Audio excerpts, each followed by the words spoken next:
6,600만 년 전 거대한 소행성이 지구에 충돌했습니다. 지름은 약 10km, 였고 수십억 개의 핵폭탄 위력과 맞먹는 속도로 충돌했습니다. 모든 것이 몇 초 만에 일어났습니다. 섬광 충격파, 불먼지 파도가 몰아쳤습니다. 그것은 단순한 폭발이 아니라 행성의 모습을 영원히 바꾼 사건이었습니다. 공룡뿐만 아니라 바다에서 숲에 이르기까지 모든 생태계가 파괴되었습니다.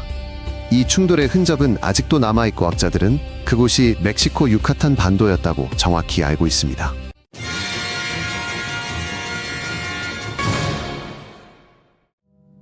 충돌 전 지구는 놀랍도록 따뜻하고 평온했습니다. 대부분의 육지는 푸른 숲으로 덮였고 바다는 생명으로 가득했으며 기후는 온화하고 안정적이었습니다. 공룡들은 자신들이 행성의 주인이라 여겼습니다. 그들은 풀을 뜯고 사냥하며 성장하고 번식했습니다. 하늘에는 익룡이 날아다녔고 바다에는 거대한 파충류가 헤엄쳤습니다. 모든 것이 순조로이 흘러갔고 어떤 불행도 예고되지 않은 듯 했습니다. 하지만 이 안정성이 다가올 충돌을 더욱 파괴적으로 만들었습니다. 자연은 급격한 변화에 대비하지 못했습니다. 수백만 년 전 충돌 전유명 공룡들이 살았습니다. 티라노사우루스, 트리케라톱스, 안킬로사우루스 등. 바다에는 버스 크기만 한 바다, 포식자 모사사우루스가 헤엄쳤습니다. 하늘에는 익룡이 날아다녔고 땅에는 쥐 같은 작은 동물들이 뛰어다녔습니다. 모든 것은 서로 연결되어 있었습니다. 식물은 태양의 초식동물은 식물, 애육식동물은 초식동물에 의존했죠. 한 요소를 제거하면 전체 시스템이 무너집니다. 소행성 충돌 후 바로 이런 일이 일어날 것입니다. 이 소행성은 화성과 목성 사이의 소행성대에서 유래했을 가능성이 높습니다. 그곳에는 수십만 개의 암석 전체가 수백만 년 동안 공전하고 있습니다. 어느 순간 그중 하나가 궤도를 이탈하여 점차 지구에 가까워지기 시작합니다. 수백만 년 동안 자신의 궤도를 따라 날아가다가 마침내 우리 행성과 충돌합니다. 속도는 초속 약 20km입니다. 이처럼 비교적 작은 암석조차 지구상의 모든 생명을 지울 수 있는 에너지를 품고 있습니다. 지층에서 발견된 암석의 화학 성분은 명확히 보여줍니다. 그 물체는 지구 지각에서는 찾아보기 힘들고 운석에는 풍부한 금속들로 이루어져 있었습니다. 이러한 분석 결과는 우리에게 소행성이 날아왔음을 말해줍니다. 얼음 해성이 아니었지요. 하지만 사실 가장 중요한 부분은 여기에 있지 않습니다. 정말 중요한 사실은 물체가 거대했다는 것입니다. 또 엄청난 속도로 날아와 지구의 취약한 곳에 충돌했죠.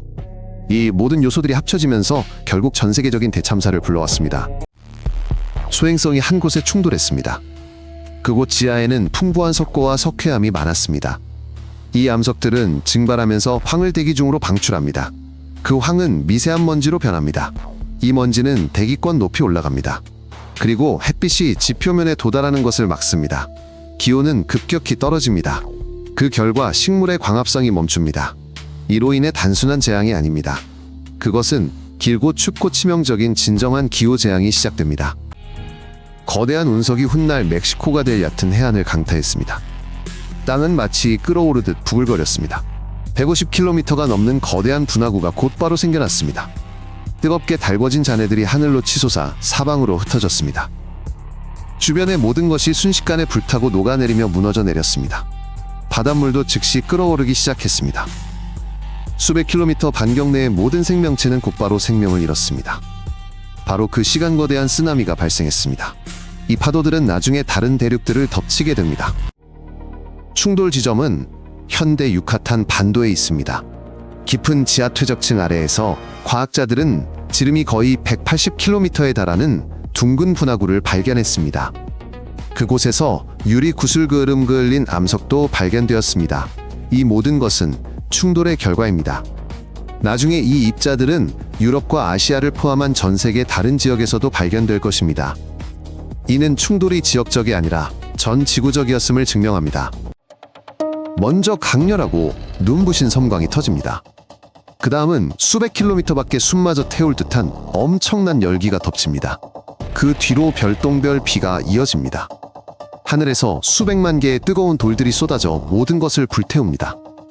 순식간에 대륙 전체를 뒤덮는 거대한 화재가 시작됩니다. 폭발에 강한 바람이 나무들을 쓸어버리고 동물들은 그 자리에서 즉시 숨집니다. 이것이 종말의 첫 시간들이며 가장 끔찍하고 무서운 순간들이죠. 충돌은 거대한 쓰나미를 일으킵니다. 먼 바다에서는 파도가 거의 보이지 않지만 해안에서는 수십 미터 높이로 커집니다. 파도는 수백 킬로미터 내륙으로 들어와 숲늪 지동물 군집 등 모든 것을 휩쓸어 버립니다. 이 파도의 흔적은 지금도 전 세계에서 발견됩니다. 예전에는 숲이었던 곳에서 갑자기 해양 모래와 조개 껍데기 층이 발견되기도 합니다. 불이 지나면 어둠이 시작됩니다.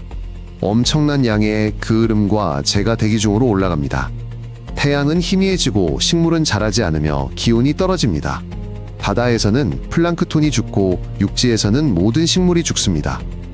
동물들은 먹을 것이 없어지고 먹이 사슬이 무너집니다. 이 기간은 하루나 일주일이 아닙니다. 어둠은 몇 달 추위는 몇 년간 지속됩니다. 제외의 도유해한 유황가스들이 공중으로 올라옵니다. 이 가스들은 산성으로 변하여 비와 함께 내립니다. 호수들은 유독해지고 잎들은 타버립니다. 어린 새싹들은 돋아나지 못합니다. 땅은 차갑고 산성이며 죽은 땅으로 변합니다. 가장 끈질긴 생물 종들조차도 극심한 스트레스를 겪습니다. 이전에는 아름답게 꽃피던 곳들이 이제는 황무지로 변합니다. 이 모든 변화는 매우 빠르게 일어납니다. 불과 몇 주 만에요. 동시에 지구 반대편 인도에서는 화산이 계속 폭발했습니다. 이곳은 지구 역사상 가장 큰 화산 지역 중 하나인 데칸 트랩입니다. 그들은 대기 중으로 더 많은 가스먼지 독성 물질을 뿜어냈습니다. 과학자들은 화산이 멸종의 주원인은 아니지만 충격의 영향을 강화했다고 봅니다. 소행성이 끝내지 못한 것을 화산 스모그가 마무리했을 수 있습니다. 단순히 공룡들만 사라지는 것이 아닙니다. 달팽이를 닮은 바다족의 암모나이트도 사라지고 있습니다. 거대한 바다 파충류들 수많은 식물들 그리고 거의 모든 익룡들까지 사라져갑니다. 이러한 멸종 현상은 바다와 숲늪지대 산악지역까지 뒤덮습니다. 오직 소수의 동물들만이 간신히 살아남을 수 있습니다. 이들은 숨는 능력과 무엇이나 먹는 잡식성 혹독한 겨울을 견디는 힘 그리고 적은 에너지 소모를 특징으로 합니다. 공룡은 크고 탐욕스럽고 취약했습니다. 그들의 알은 외부에 노출되어 있었고 식량은 신선한 식물에 의존했습니다. 또한 추위도 피할 수 없었죠. 먹이가 사라지자 그들은 결국 죽었습니다. 하지만 그들의 후손인 새들은 살아남았습니다. 새들은 몸집이 작고 온혈동물이었으며 씨앗이나 곤충 심지어 썩은 고기로도 먹이를 구할 수 있었습니다. 게다가 번식력도 빨랐습니다. 그래서 새들은 살아남았고 공룡은 사라졌습니다. 작은 포유류들 쥐나 뒤지 같은 동물들이 살아남았습니다. 이들은 아무거나 먹고 굴 속에서 살며 땅 속에서 재난을 견딜 수 있었습니다. 모든 것이 잠잠해지자 바로 이들이 텅 빈 행성을 채우기 시작했습니다. 수백만 년이 흘러 이 생존자들로부터 고래사자, 코끼리, 원숭이 그리고 인간이 진화했습니다. 대재앙이 자리를 비워 꼬지고 역사의 새로운 장이 시작되었습니다. 과학자들은 오랫동안 운석이 어디에 떨어졌는지 정확히 알 수 없었습니다. 멕시코에서 둥근 분화구가 발견되자 모든 것이 바뀌었습니다. 그것은 땅속 깊이 숨겨져 있었죠. 지구 물리학자들은 그 형태 연대화학 성분을 연구했습니다. 모든 것이 일치했습니다. 그것이 바로 공룡을 멸종시킨 충돌의 흔적인 칙술루브였습니다. 지금은 땅과 바다 밑에 있지만 그 형태가 모든 것을 말해줍니다. 전 세계 지층에서 과학자들은 희귀금속인 이리듐이 섞인 얇은 점토층을 발견했습니다. 이리듐은 지각에 거의 없지만 운석에는 있습니다. 그 층에서는 탄식물의 흔적과 미세한 유리구슬도 발견되었습니다. 이 층은 미국 유럽아시아에서 동일하게 나타납니다. 이 층은 거의 동시에 형성되었는데 이는 지구적 대재앙을 시사합니다. 지구에는 기억이 있고 그 기억은 돌 속에 보존되어 있습니다. 이런 충돌은 또 일어날 수 있습니다. 과학자들은 하늘을 주시하며 지구로 향하는 소행성을 찾고 있습니다. 2022년 나사 탐사선은 소행성의 궤도를 조금 바꿨습니다. 이는 우리에게 방어 수단이 있다는 뜻입니다. 가장 중요한 건 위험을 미리 감지하는 것입니다. 너무 늦게 알게 되면 기회가 전혀 없을 수도 있습니다. 많은 분들이 오해하시는데 한랭한 빙하기는 소행성 충돌 때문에 일어나는 현상이 아닙니다. 오히려 지구 궤도의 변화 대기 중 온실가스 수준 대륙의 배치와 같은 느린 과정들이 주된 원인입니다. 수백만 년 동안 빙하가 생겨났다 사라지기를 반복했습니다. 인류에게는 힘든 시기였을지라도 이는 세상의 종말은 아니었습니다. 하지만 소행성 충돌은 순식간에 찾아오는 파괴적인 사건입니다. 이것이 바로 두 현상 사이의 중요한 차이점입니다. 흥미로우셨다면 저희 채널을 구독해주세요. 저희는 항상 핵심만 짧게 다룹니다. 다음에 또 만나요.